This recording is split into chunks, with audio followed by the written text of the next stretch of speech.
السلام علیکم ورحمۃ اللہ وبرکاتہ۔ میرا نام احمد نجیب ہے۔ آج میں سورہ بقرہ کا آخری رکوع تلاوت کرنے والا ہوں۔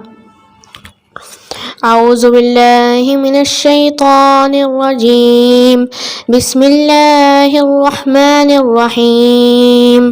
فلما فصل طالوت بالجلود قال ان اللہ مبتلیکم بنہر فمن شرب منه فليس مني ومن لم يطعمه فإنه مني إلا من اغترف غرفة بيده فشربوا منه إلا قليلا منهم فلما جاوزه هو والذين آمنوا معه قالوا لا طاقة لنا اليوم بجالوت وجنوده قال الذين يظنون أنهم ملاقو الله كم من فئة قليلة غلبت فئة كثيرة بإذن الله والله مع الصابرين ولما برزوا لجالوت وجنوده قالوا ربنا أفرغ علينا صبرا